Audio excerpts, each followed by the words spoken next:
Well, now we return to Ian Fleming's very first story featuring James Bond, Casino Royale. Bond is at the baccarat table, but will it be his enemy, Le Chiffre, who has the winning hand? The reader is Alex Jennings.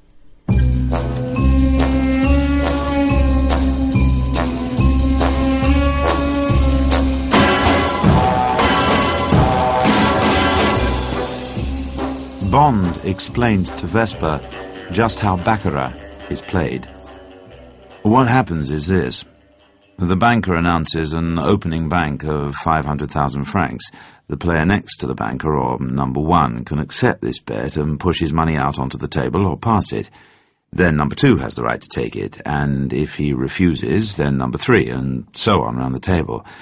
If no single player takes it all, the bet is offered to the table as a whole, and everyone chips in, including sometimes the spectators around the table, until the 500,000 is made up. But when it gets to 1 million or two, it's often difficult to find a taker. At that moment, I shall always try and step in and accept the bet. In fact, I shall attack Le Chiffre's bank whenever I get a chance, until either I bust his bank or he's bust me. It may take some time, but in the end, one of us is bound to break the other, irrespective of the other players at the table. Bond drank some champagne and continued. The object of the game is to hold 2 or 3 cards which together count 9 points, or as nearly 9 as possible. Court cards and tens count nothing, aces 1 each, any other card its face value. When the banker deals me my 2 cards, if they add up to 8 or 9, they're a natural. In the end, Bond stubbed out his cigarette and called for the bill. It's the natural 8s and 9s that matter, and I must just see that I get more of them than he does.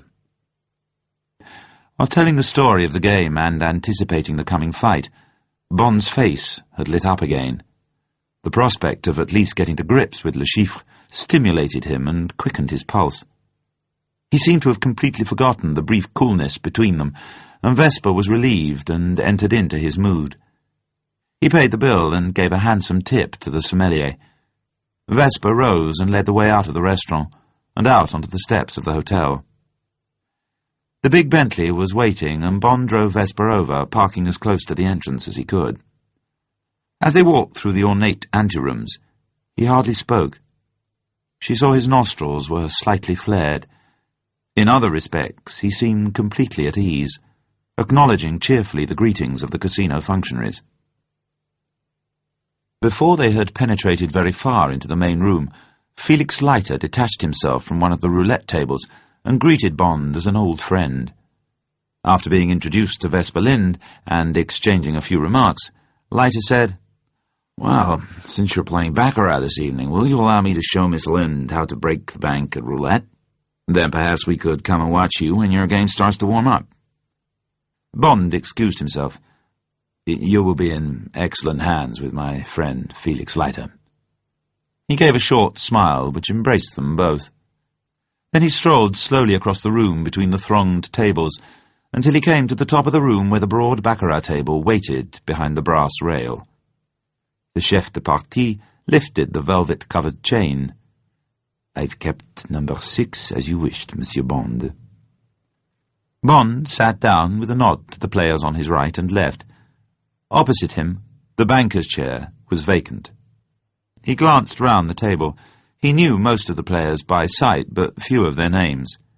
At number 9 there was Lord Danvers, a distinguished but weak-looking man whose francs were presumably provided by his rich American wife, a middle-aged woman with the predatory mouth of a barracuda, who sat at number 3.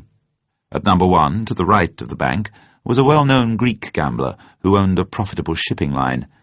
Number 2 was Carmel Delane, the American film star with alimony from 3 husbands to burn. Numbers 4 and 5 were a Mr. and Mrs. Dupont. They both had a business-like look about them.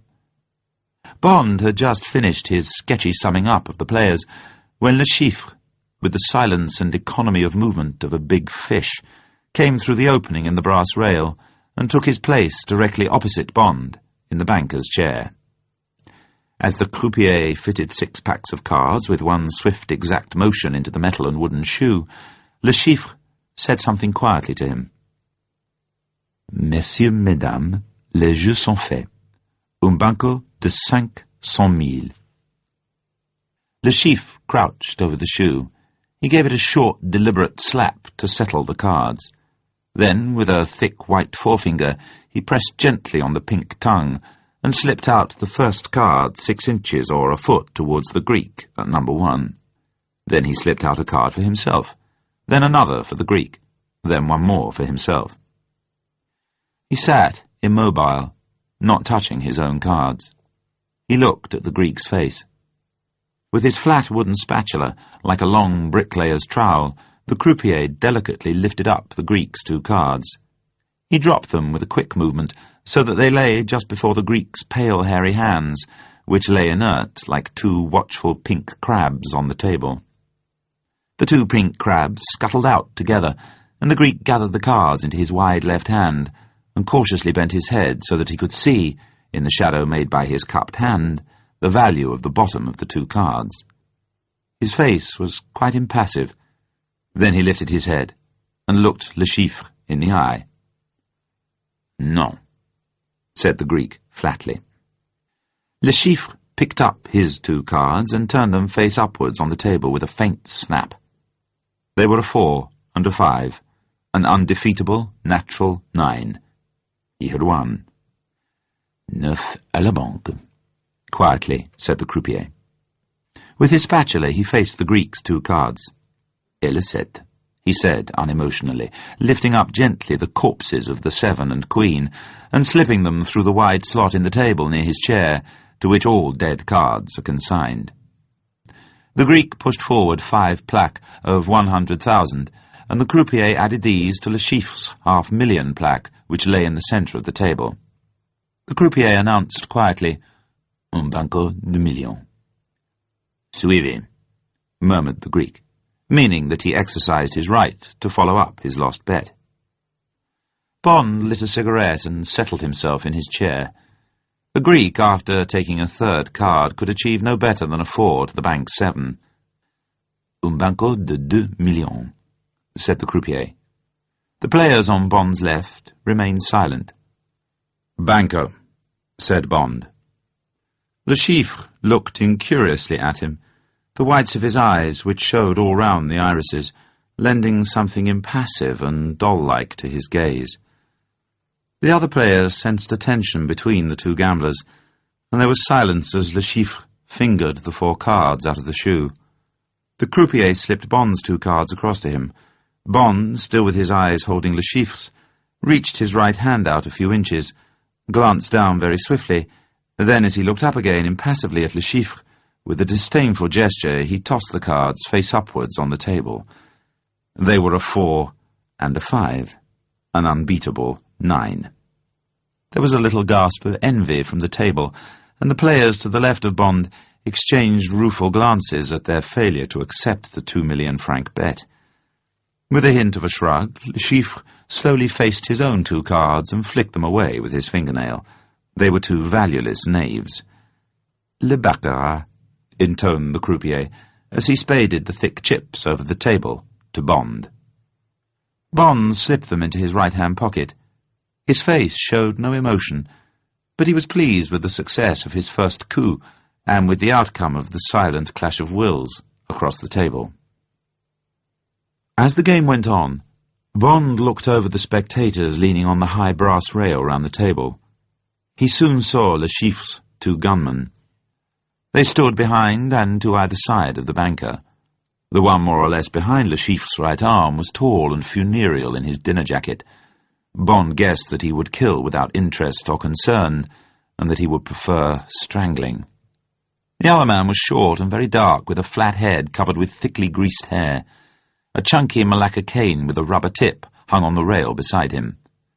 His mouth hung vacantly half open and revealed very bad teeth. He wore a heavy black moustache, and the backs of his hands on the rail were matted with black hair. Naked, Bond supposed, he would be an obscene object. The game continued uneventfully, but with a slight bias against the bank. Le Chiffre showed no trace of emotion. He continued to play like an automaton, never speaking except when he gave instructions in a lower side to the croupier at the opening of each new bank. It was at 1:10 by Bond's watch when the whole pattern of play suddenly altered. The Greek at number 1 was still having a bad time. He had lost the first coup of 500,000 francs and the second. He passed the third time, leaving a bank of 2 million. Carmel Delane at number 2 refused it. So did Lady Danvers at number 3. The Dupont looked at each other. "Banco," said Mrs. Dupont, and promptly lost to the banker's natural 8. "Un banco de 4 millions," said the croupier. "Banco," said Bond, pushing out a wad of notes. Again he fixed Le Chiffre with his eye. Again he gave only a cursory look at his 2 cards. "No," he said. He held a marginal 5. The position was dangerous. Le Chiffre turned up a knave and a 4. He gave the shoe another slap. He drew a 3. "Sept à la banque," said the croupier. "Et 5. He added as he tipped Bond's losing cards face upwards. "Un banco de 8 millions." "Suivi," said Bond, and lost again to a natural 9. In 2 coups he had lost 12 million francs. By scraping the barrel he had just 16 million francs left, exactly the amount of the next banco. Suddenly Bond felt the sweat on his palms. Like snow in sunshine, his capital had melted. With the covetous deliberation of the winning gambler, Le Chiffre was tapping a light tattoo on the table with his right hand. Bond looked across into the eyes of murky basalt. "Do you want the full treatment?" they seemed to ask. "Suivi," Bond said softly. His mouth felt suddenly dry. He looked up and saw Vesper and Felix Leiter standing where the gunman with the stick had stood. He did not know how long they had been standing there. Leiter looked faintly worried, but Vesper smiled encouragement at him. He heard a faint rattle on the rail behind him, and turned his head. The battery of bad teeth under the black moustache gaped vacantly back at him. "Le jeu est fait," said the croupier, and the 2 cards came slithering towards him over the green baize. He glanced at the cards. Then he looked again. It was nearly as bad as it could have been. The King of Hearts and an ace. The Ace of Spades. A card. He still kept all emotion out of his voice. Le Chiffre faced his own 2 cards. He had a queen and a black 5. He looked at Bond and pressed out another card with a wide forefinger. The table was absolutely silent. The croupier slipped it over to Bond. It was a good card, the 5 of hearts. He now had a count of 6, and Le Chiffre a count of 5. The odds were on Bond's side, but now it was Le Chiffre who looked across into Bond's eyes, and hardly glanced at the card as he flicked it face upwards on the table. It was, unnecessarily, the best, a 4, giving the bank a count of 9. He had won. Bond was beaten and cleaned out.